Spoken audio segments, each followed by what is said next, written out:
같이 기도하심으로 7월 17일 7월 셋째 주 예배를 경배 찬양하며 하나님께로 나아갑니다. 참 좋으신 아버지 하나님, 은혜가 풍성하신 아버지 하나님, 지난 한 주간도 우리를 주님의 은혜 가운데 보호해 주시고 인도해 주셔서 오늘도 하나님을 기억하며 예배할 수 있는 특권을 주셔서 마음의 무릎을 꿇고 주께 나갈 수 있는 기회 주셔서 참 감사한 마음으로 이 시간 영과 진리로 하나님만을 예배하기를 원합니다. 우리 마음속에 십자가 보혈 능력을 바라보며 오늘도 영과 진리로 예배하는 최선을 다하는 예배가 우리 가운데 일어날 수 있도록 성령으로 충만케 하여 주시옵소서. 그래 우리가 드리는 찬송과 기도와 헌물과 모든 헌신이 향기로운 예물이 되어 하나님을 기쁘시게 하는 온전한 예배가 될 수 있도록 역사하여 주시옵소서. 우리 예배의 영원한 중보자 되시며 대상이 되시는 주 예수 그리스도의 이름으로 기도하옵나이다. 아멘. 경배 찬양 주의 길을 가리, 그리고 주님 다시 오실 때까지 이어서 찬양합니다.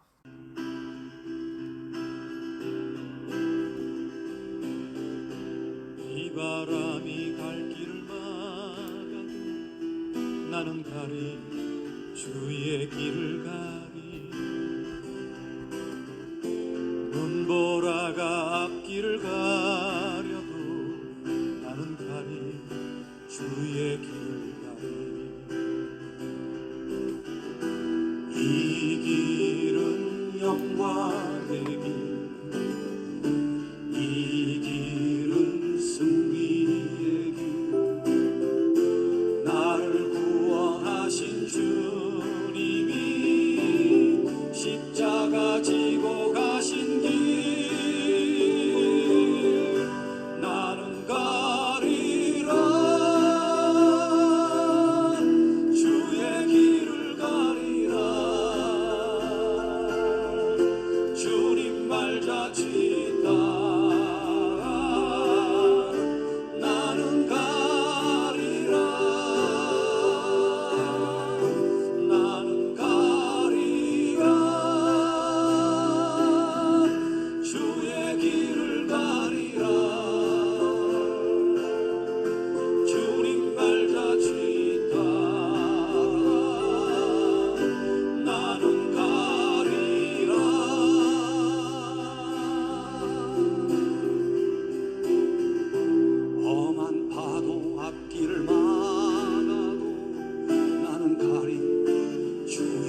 주님 다시 오실 때까지 나는 일어나 달려가리라. 주의 영광 온 땅 덮으네. 나는 일어나 노래하리. 내 사모하는 주님 온 세상 구주시라. 내 사모하는 주님 영광의 왕이시라.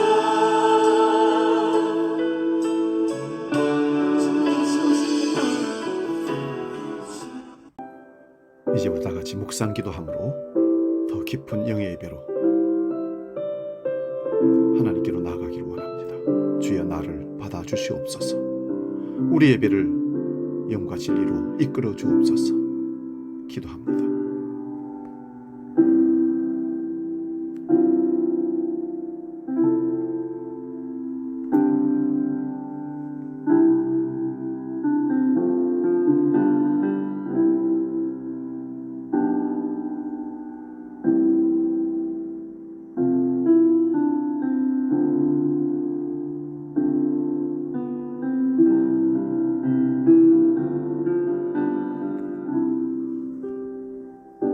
만민들아, 우리 하나님을 송축하며 그의 찬양 소리를 들게 할지어다. 그는 우리 영혼을 살려두시고 우리의 실족함을 허락하지 아니하시는 주시로다. 하나님을 찬송하리로다. 그가 내 기도를 물리치지 아니하시고 그의 인자심을 내게서 거두지 아니하셨도다. 아멘.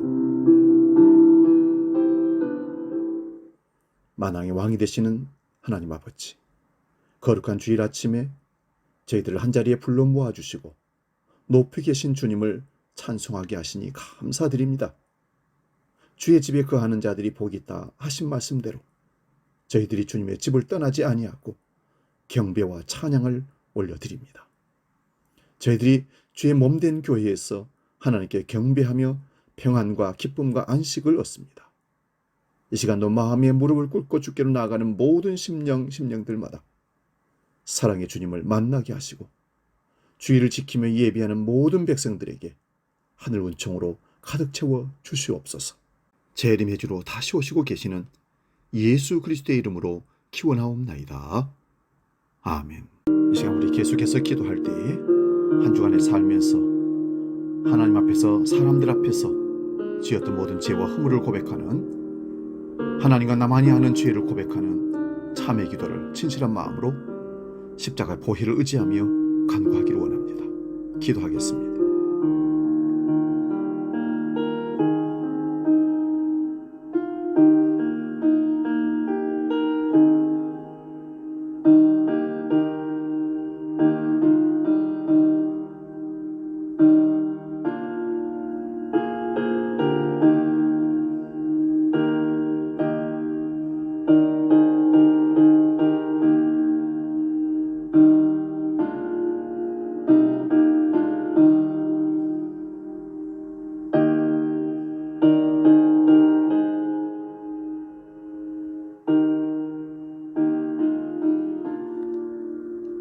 이제 들으시기 바랍니다.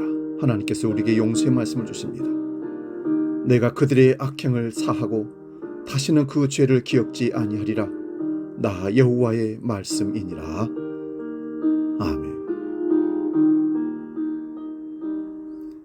사도신경으로 신앙을 고백합니다. 나는 전능하신 아버지 하나님, 천지의 창조주를 믿습니다. 나는 그의 유일하신 아들 우리 주 예수 그리스도를 믿습니다. 그는 성령으로 잉태되어 동정녀 마리아에게서 나시고 본디오 빌라도에게 고난을 받아 십자가에 못 박혀 죽으시고 장사된 지 사흘 만에 죽은 자 가운데서 다시 살아나셨으며 하늘에 오르시어 전능하신 아버지 하나님 우편에 앉아 계시다가 거기로부터 살아있는 자와 죽은 자를 심판하러 오십니다.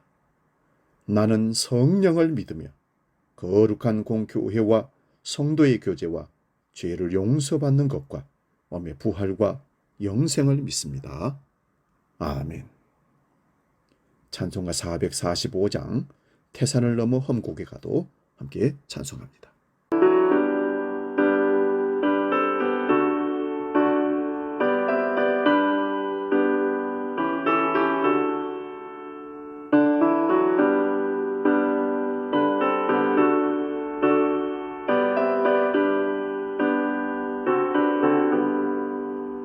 태산을 넘어 험곡에 가도 빛가운 데로 걸어가며 주께서 항상 지키시기로 약속한 말씀 변치 않네. 하늘의 영광 하늘의 영광 나의 맘속에 차고도 넘쳐 할렐루야를 힘차게 불러 영원히 주를 찬양하리. 깜깜한 맘에 다닐지라도 주께서 나의 길 비시고 나에게 밝은 빛이 되시니 잃어버릴 염려 없네.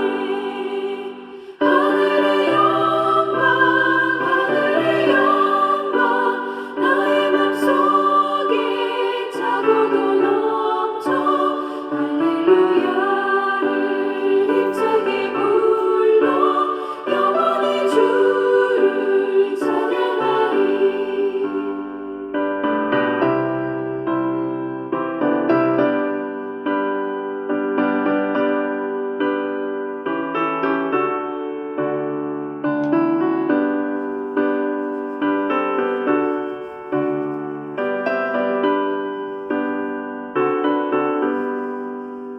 광명한 금이 마음에 받아 찬란한 천국 바라보고 할렐루야를 힘차게 불러 날마다 빛에 걸어가리. 하늘의 영광 하늘의 영광 나의 맘속에 차고도 넘쳐 할렐루야를 힘차게 불러 영원히 주를 찬양하리.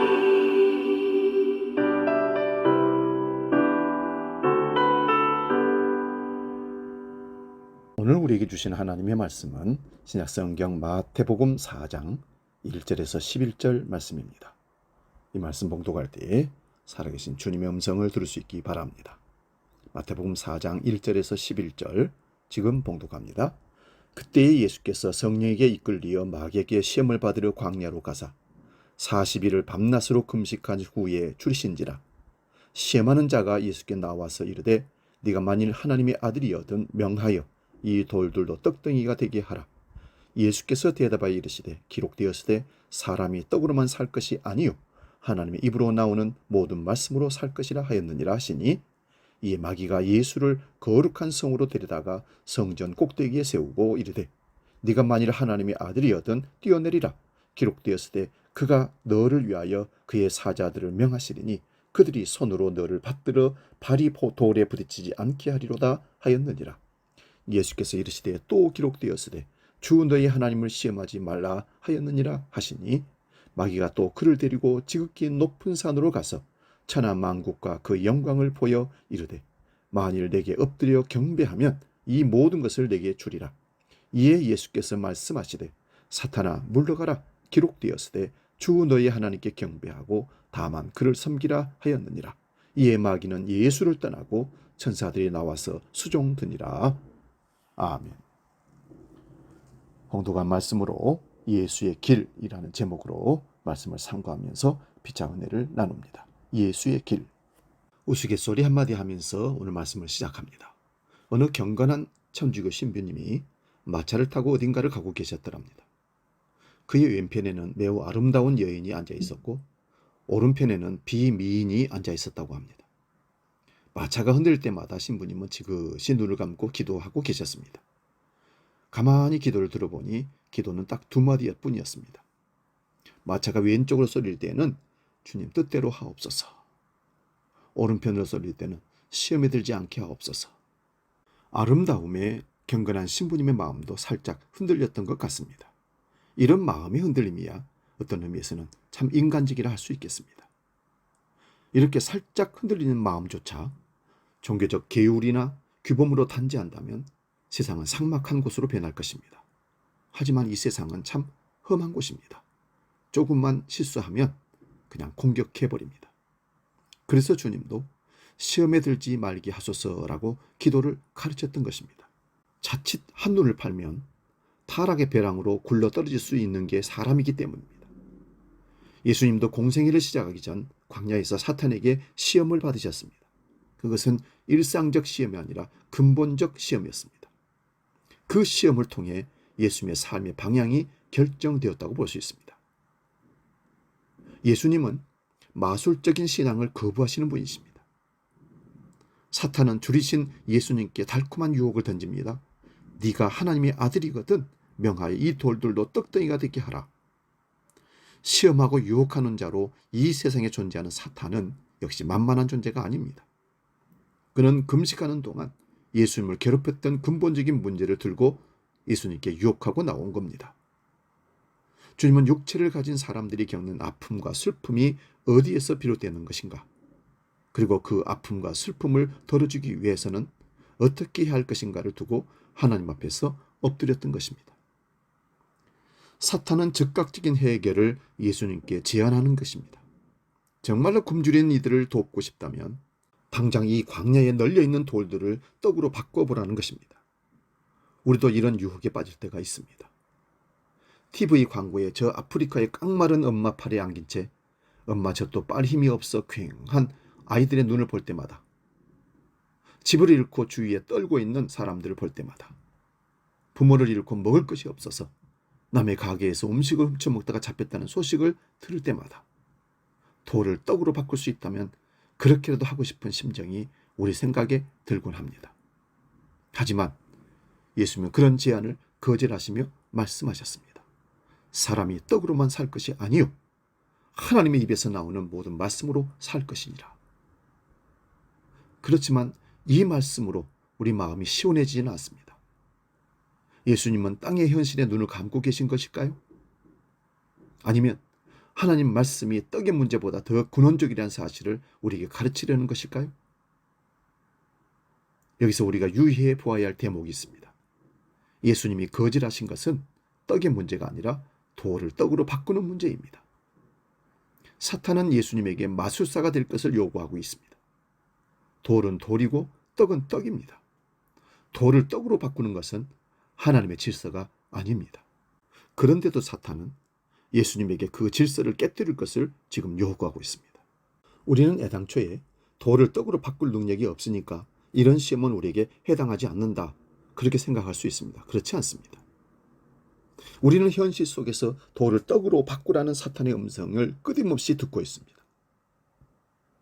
믿기만 하면 부자가 되고 출세한다고요? 예수님은 그런 말씀 하신 적이 없습니다. 믿음은 마술이 아닙니다. 그런데도 우리는 믿음을 도깨비 방망이 정도로 생각할 때가 참 많습니다. 사람들은 너나 할 것 없이 부자가 되고 싶어 합니다. 돈 싫어하는 사람은 없습니다. 자본주의 세상에서 돈 없는 사람은 존재가 없는 사람으로 취급당합니다. 그래서 사람들은 악착같이 돈을 벌려고 애를 씁니다. 돈에게 지배당하는 사람에게는 이웃도 없고 부모 형제도 안중에 없습니다. 이게 모두 돌을 떡으로 바꾸라는 사탄의 음성에 귀를 기울였기 때문입니다. 돈이 지배하는 순간 사람다움은 사라지기 마련입니다. 돌을 떡으로 만들려는 세상에서 하나님의 말씀은 무시되기 일쑤입니다. 오병이어의 기적을 경험한 사람들이 예수님이 일행을 찾아가 가버나움에 왔을 때 예수님은 그 무리들을 보고 좀 못마땅하게 생각한 것 같습니다. 요한복음 6장 26절을 보면 너희가 나를 찾는 것은 표적을 보았기 때문이 아니요 떡을 먹고 배부른 까닭이로다.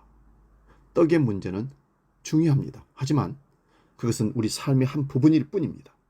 사탄은 부분의 문제를 전체인 양 왜곡합니다. 떡이 넉넉하다고 행복해지는 것은 결코 아닙니다. 인간은 영적 존재여서 하나님의 뜻을 행할 때만 공허감을 극복할 수 있습니다. 그렇기에 하나님의 뜻을 이해하는 것이 중요합니다. 우리가 나누고 섬기고 돌보며 살라는 하나님 말씀에 순종한다면 돌을 떡으로 바꾸는 마술을 부리지 않아도 굶주린 사람들을 먹일 수가 있습니다. 하나님 말씀을 따라 사는 사람이 되라는 것이 우리의 소명입니다. 조금 덜 먹고 조금 더 불편하게 살기로 작정하면 됩니다. 충분히 어려운 이웃을 도울 수 있습니다. 이것은 우리 삶에 대한 근본적인 도전입니다. 돌로 만든 떡을 먹고 돌가슴이 되어 살 것인가? 아니면 이웃과 좋은 것을 나누며 부드러운 가슴으로 살아갈 것인가? 이 물음의 삶으로 우리가 대답해야 합니다. 우리 주님은 성전 중심주의를 거부하십니다. 이제 사탄은 광야를 떠나 예수님을 예루살렘으로 이끌어갑니다. 유대인들에게 있어서 예루살렘은 세계의 중심입니다. 그 한복판에 있는 것이 성전입니다. 성전은 하나님의 임재를 상징합니다. 비록 지금 로마의 지배를 받고 있는 처지이긴 하지만 성전이 우뚝 서 있는 한 자기들은 다시 일어설 것을 확실히 믿고 의심치 않았습니다. 사탄은 성전의 가장 높은 곳에 예수님을 데리고 올라갑니다. 그리고는 그곳에 뛰어내리라고 부추깁니다. 네가 하나님의 아들이라면 하나님이 보내신 천사들이 손으로 너를 떠받쳐서 너의 발이 돌에 부딪히지 않게 할 것이라는 겁니다. 사탄은 멋진 퍼포먼스를 예수님께 요구하고 있습니다. 수많은 사람들이 보고 있는 앞에서 그런 기적을 보여준다면 구름대처럼 많은 사람들이 당신을 따를 것이라고 은밀히 속삭였습니다. 하지만 우리 예수님은 이런 지하에 그 제안을 거절하시며 외칩니다. 주 너희 하나님을 시험하지 말라. 왜 이런 제안을 예수님이 거절하셨을까요? 그것은 사람들을 기적의 구경꾼으로 전락시키기를 원치 않기 때문입니다. 예수님은 사람들이 당신을 우러러보고 추앙하게 만들기를 원치 않으십니다. 어느 시대이든 사람들은 숭배할 대상을 찾습니다. 지금은 거대한 자본이 스타 시스템을 통해서 대중들에게 숭배할 대상을 제공합니다. 나훈아, 이미자, BTS, 임영웅, 아이돌 그룹, 연예계 스타, 스포츠 스타 이런 사람들을 보면 사람들은 대리만족을 하면서 그들을 따라가는 팬덤이 됩니다. 그리고 추앙합니다. 종교계의 스타들도 있습니다. 그들은 성전 꼭대기에 서 있습니다. 그들의 말과 행동은 사람들에게 강력한 규범으로 작용하고 많은 사람들이 기꺼이 그들의 말에 추종자가 됩니다. 그들은 권력의 단맛에 기들여지고 인기에 영합하게 됩니다. 그들은 대중들에게 가장 가까이 있는 것처럼 보이지만 사실은 신비의 영역에 머물러 있습니다. 사람들의 특성은요, 접근하기 어려운 자리에 있는 사람을 동경한다고 합니다. 이름이 높아갈수록 대접받는 일에 익숙해지고 지시하는 일에 익숙해집니다. 여러분, 바다는 가장 낮은 곳에 있기에 세상의 모든 물을 받아들입니다. 바다가 바다인 까닭은 다 받아들이기 때문에 바다입니다. 예수님은 낮은 곳으로 흘러가곤 하셨습니다. 자신을 드러내기보다는 은밀하게 작용하여 생명을 살리셨습니다. 기적은 아무도 하지 못하는 일을 하는 것이 아닙니다. 일상적인 삶 속에서 하나님의 뜻을 따르는 데 있습니다. 주님은 우리가 기적의 구경꾼이 아니라 기적의 일부가 되기를 원하십니다. 성전 안에서만 믿는 사람이 아니라 세상 한복판에서 사랑의 기적을 일으키는 것이 예수님을 따르는 사람들이 택할 길입니다. 그리고 주님은 힘이 아니라 돌봄을 선택하셨습니다. 사탄은 이제 예수님을 매우 높은 산으로 데리고 올라가서 세상의 모든 나라에 그 영광을 보여주고 이렇게 말합니다. 네가 나에게 엎드려서 절하면 이 모든 것을 내게 주겠다. 사실 이 본문의 말씀의 바른 순서는요, 이 모든 것을 내게 주겠다, 네가 나에게 엎드려 절을 하면 이렇게 바꿔져 있다고 볼 수 있습니다.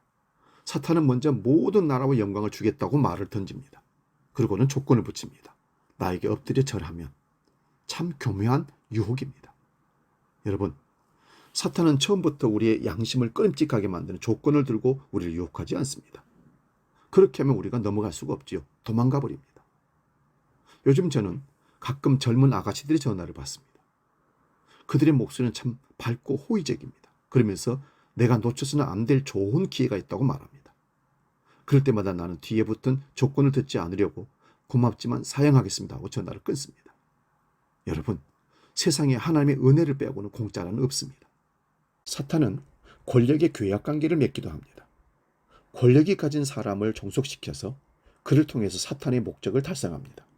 이 세상에는 어떤 사회 문제를 일시적으로 해결할 수 있는 방법은 없습니다. 하지만 답답하기에 우리는 큰 권력을 가진 사람을 통해서 이 문제를 간단하게 해결하고 싶은 그런 상상을 동원합니다. 그럴 때 이용되는 것이 권력입니다. 여러분, 돈이나 쾌락보다 더 달콤한 것이 권력욕이라고 합니다. 나의 생각을 다른 사람에게 강제할 수 있다는 것이 묘한 쾌감을 주는 것이 권력이 있다는 것입니다.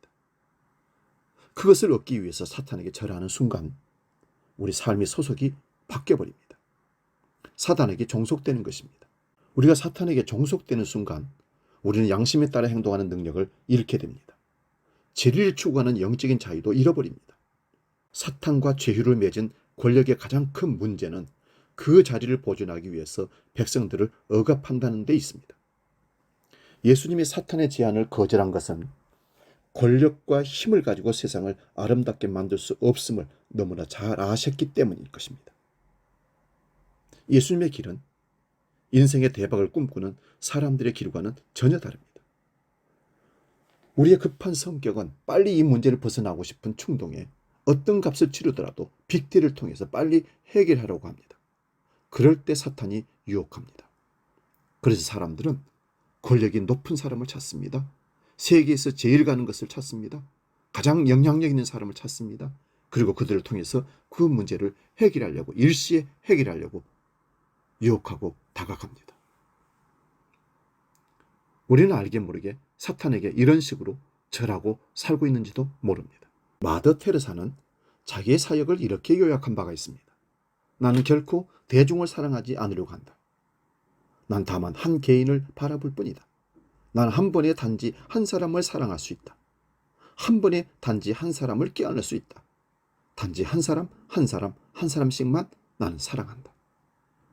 우리는 어떤 일을 대대적으로 해야 하는 것처럼 생각합니다. 하지만 우리가 할 수 있는 일은 제한되어 있습니다. 한 번에 한 사람만 사랑하겠다는 결의만 있다면 우리는 분명히 새로워질 것입니다. 영성이란 지금 고통받는 사람을 사랑으로 보듬어 안는 용기입니다. 하나님 나라는 어떤 사람이 심은 씨앗이 자고 깨고 하는 중에 자라는 것과 같습니다. 우리가 심은 것이 사랑과 희망의 씨앗이라면 그것은 귀엽고 아름다운 열매로 자라날 것입니다. 성도는 계산하는 사람이 아니라 희망을 갖는 사람입니다.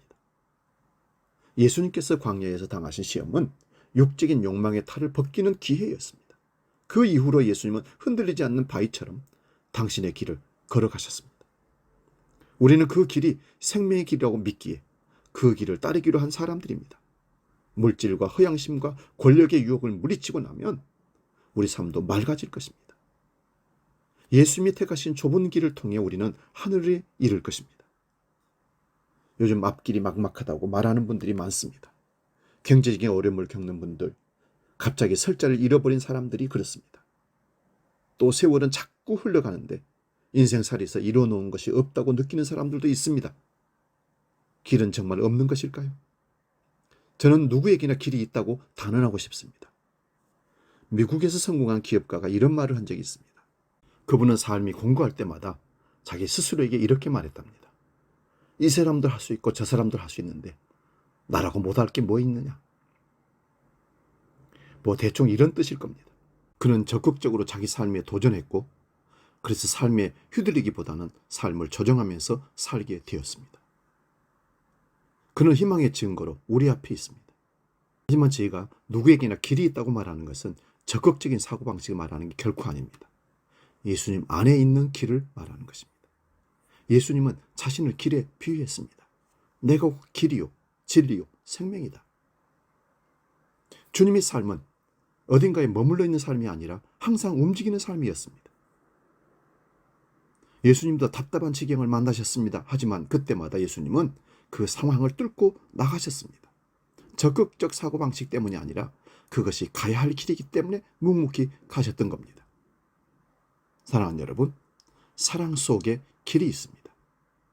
목자 잃은 양처럼 방황하던 사람들이 베스다 광야에서 당신을 따라왔을 때 예수님은 그들을 불쌍히 여겨 그들에게 희망의 말씀을 들려주셨습니다. 그중 어느덧 저녁이 다가오자 제자들은 걱정이 태산 같았습니다.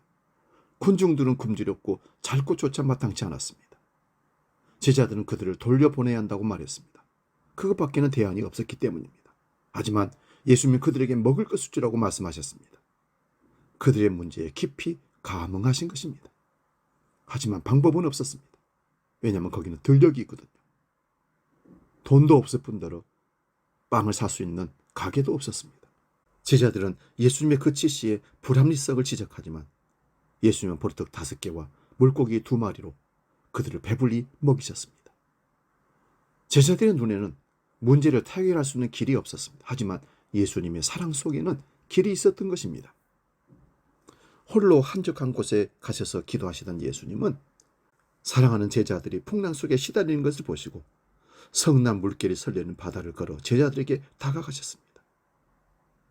바다에는 길이 없지만 제자들을 향한 예수님의 사랑은 파도 위에 길을 내셨던 것입니다. 예수님은 죄와 죽음의 쇠사슬에 매어 있는 우리를 불쌍히 여기셔서 생명의 길을 열어주셨습니다. 영원한 생명에 이르는 길은 그러나 죽음을 통한 길이었습니다. 주님의 그 큰 사랑은 죽음의 골짜기에 생명의 길을 열어 놓으셨습니다. 이사야 선지자는 길을 내시는 하나님을 이렇게 설명합니다. 이사야 43장 16절입니다. 내가 바다 가운데 길을 내고 거센 물길 위에 통로를 냈다. 그리고 19절에서도 내가 광야에 길을 내겠으며 사막에 강을 내겠다고 하십니다. 하나님의 사랑이 있는 곳에는 길이 열립니다. 우리 속에 사랑이 있으면 길은 있기 마련입니다. 배고픈 자식을 먹이기 위해서 부끄러움을 마다하지 않는 엄마처럼 우리 속에 사랑이 식지 않는 한 낙심할 필요가 없습니다. 우리 속에 진정한 사랑이 있는 한 하나님 우리에게 분명한 길을 열어주십니다. 목마른 백성들을 살리시려고 광야에 물을 대고 사막에 강을 내시는 하나님이십니다. 길을 찾으셨습니까? 아니면 아직도 길이 보이지 않아 답답하십니까? 그러면 이제 길 찾기 배우시기를 바랍니다. 길을 찾으려면 이정표나 지도를 잘 보아야 합니다. 하지만 삶의 길은 조금 다릅니다. 삶의 지도가 있다면 얼마나 좋겠습니까? 그런데 삶의 지도는 있습니다. 우리 생명을 내신 분이야말로 우리 삶의 지도이십니다. 길이 보이지 않거든 거친 숨을 조금 가라앉히고 조용히 하나님께 마음을 집중하시기 바랍니다. 그러기 위해서는 의도적인 우리의 노력이 필요합니다. 하나님 말씀을 묵상하기 위한 시간을 마련하시기 바랍니다. 그리고 자기 생애 문제를 가지고 하나님과 상의하시기 바랍니다. 당장 응답이 주어지지 않는다 해도 포기하지 마시기 바랍니다. 산에 하늘을 찌르듯이 장하게 서 있는 나무도 좋아하지만 척박한 곳에서 사느라 안간힘을 다하는 나무들도 저는 참 좋아합니다. 바위에 길이 막히면 온몸을 비틀어서라도 햇빛을 향해서 서는 나무를 생각해 보시기 바랍니다. 세상에서 뿌리를 제일 깊이 내린 식물은요, 사막에 자라는 풀이라고 합니다. 사막에 우연히 싹을 틔운 그 식물의 뿌리가 한 방울의 물을 찾아서 어두운 땅속을 더듬어가는 그 광경을 한번 잘 생각해 보시기 바랍니다. 생명은 그처럼 강인한 것입니다. 오직 만물의 영장이라고 자랑하는 사람만이 어려운 환경을 탓하고 심지어는 생을 포기하기도 합니다. 우리 속에 하나님에 대한 목마름이 있다면 우리는 분명히 살 것입니다. 길이 없는 곳에도 길을 발견하며 살 것입니다. 중요한 것은 하나님을 향한 한결같은 믿음이고 어려움 앞에서도 포기하지 않는 십자가 사랑을 향한 지속적인 우리의 열정이 필요합니다. 길이 보이거든 여러분 서두르지 마시기 바랍니다. 서두르면 모든 일을 망치게 됩니다. 사람들은 길을 눈앞에 두고도 쉽게 좌절합니다. 가야 할 길이 너무 멀다고 생각하기 때문입니다. 하지만 먼 길을 왜 걱정하십니까? 길은 우리가 공들여 걸어야 할 삶의 과정일 뿐입니다. 제가 대학을 다니고 신학을 다닐 때 군사 정권과 치열하게 싸우면서 그 체류탄 속에서 도무지 공부보다는 데모를 해야 되는 그 상황 속에서 삶에 도무지 희망이 보이지 않아 갈등했었던 적이 있습니다. 그러던 어느 날 저를 보고 한 교수님이 이런 충고를 해주었습니다. 미스터 김, 한꺼번에 인생을 다 살아버리라고 그렇게 하지 말게. 암극에 자욱해 앞길이 보이지 않아도 한 치 앞은 보이지 않던가. 오직 한 걸음만 생각하고 정확하게 한 걸음씩 뚜벅뚜벅 정성껏 걷다 보면 어느 순간에 목표 지점에 이르게 될 걸세. 교수님의 말씀은 제게 큰 힘이 되었고 그때부터 저는 해결해야 할 일이 산더미처럼 밀려와도 별로 두려워하지 않게 되었습니다. 할 수 있는 한 한 가지씩 해나가면 된다고 생각했기 때문입니다. 혹시 길이 너무 아득하고 멀어서 낙심하고 계십니까? 님 손 붙잡고 한 걸음만 내디시기 바랍니다. 혹시 사망의 길에 서 계시지 않습니까? 생명의 길로 돌이키시기 바랍니다. 주님 안에 생명이 있습니다. 오늘과 내일은 내가 귀신을 쫓아내고 병을 고칠 것이라 하신 주님의 손과 발이 되기 위해 몸을 낮출 때 우린 주님의 얼굴을 보게 될 것입니다. 오늘도 내일도 그리고 그 다음 날도 나는 내 길을 가야 하겠다 하신 주님이 앞장서고 계십니다. 주님이 앞서 걸어가신 그 길을 따라 걸으면 하나님이 원하시는 목적의 길에 우리는 서 있을 것입니다. 그 길 끝에서 환하게 웃으시며 맞이할 주님을 설렘으로 바라보고 길을 걸어갈 수 있기를 바랍니다. 복음 찬양 오늘도 하루길 찬양하고 기도하고 마치겠습니다.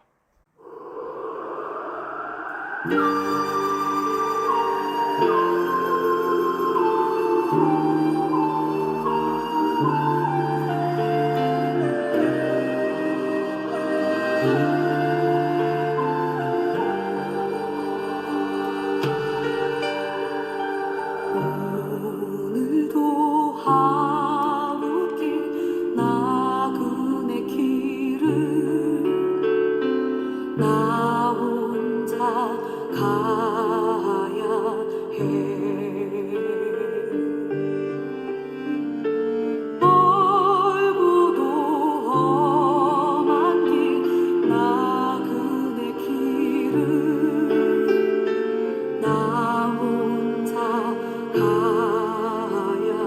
해. 나 혼자 가야 해.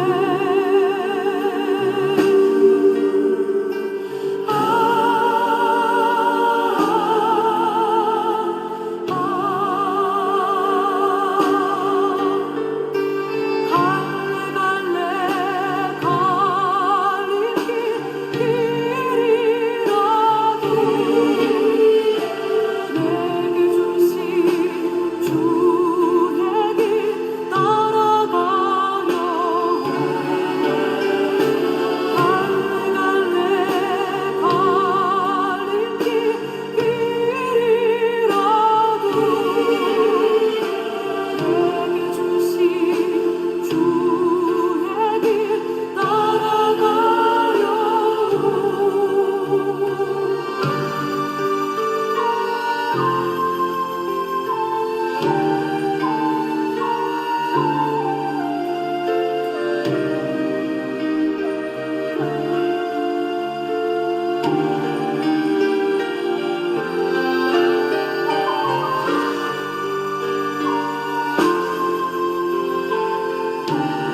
기도하겠습니다.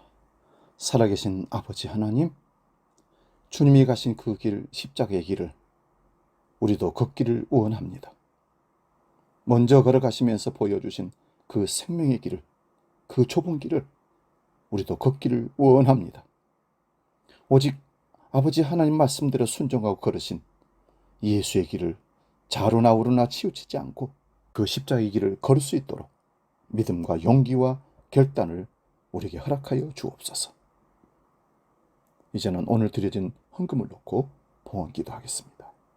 하나님 아버지, 오늘도 우리를 하나님을 예배할 수 있는 특권을 주시고 예배하면서 물질을 구별하여 그 물질에 우리 믿음과 사랑과 결단을 담아 드릴 수 있는 기회를 주셔서 감사합니다.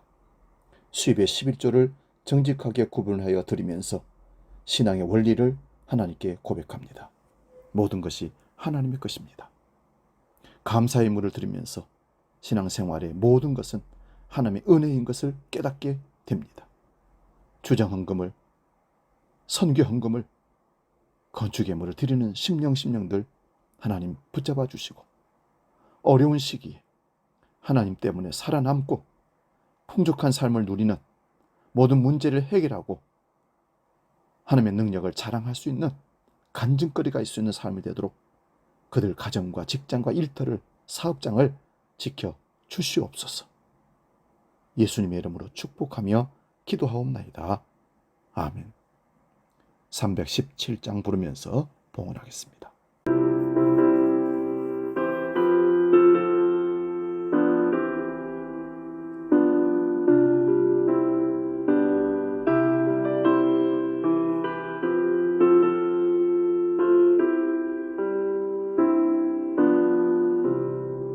내 주 예수 주시네 한없건만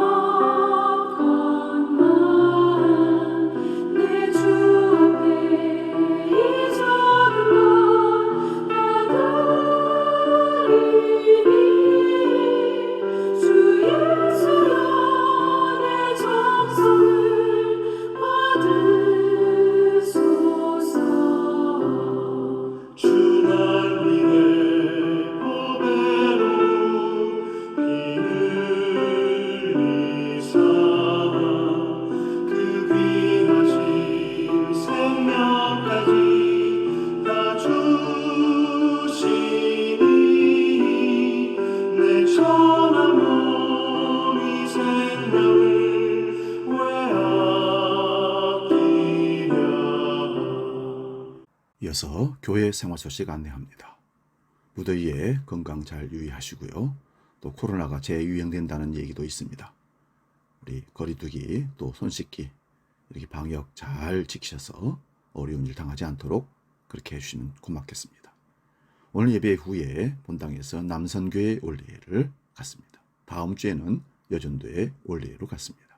매주 수요일 저녁 7시 30분 수요예배에 요한계시록 강의를 진행 중에 있습니다. 함께 참여하고 기도할 수 있기를 바랍니다.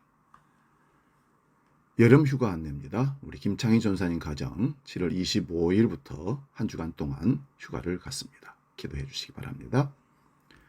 맥주 감사 헌금으로 구제비 2가정에 전달했습니다.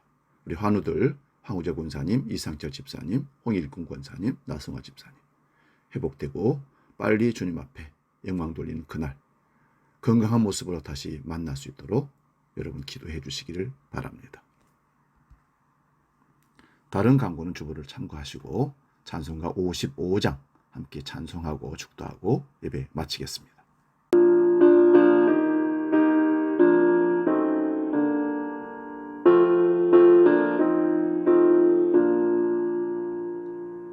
주 이름으로 모였다 우리가 지금 헤어질 때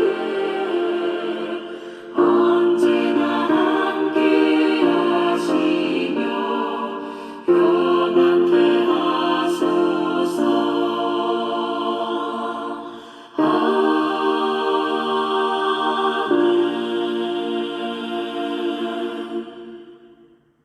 다 같이 기도하겠습니다.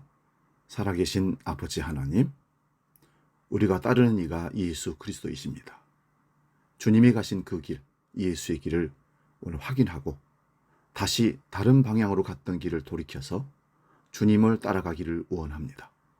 때로는 핍박과 죽음과 사선을 넘는 사망의 음침한 골짜기도 우리에게 있을진데 우리는 주님을 따라 끝까지 그 길을 완수할 수 있도록 성령으로 충만케 하시고 믿음을 주시고 결단력을 허락하여 주시옵소서.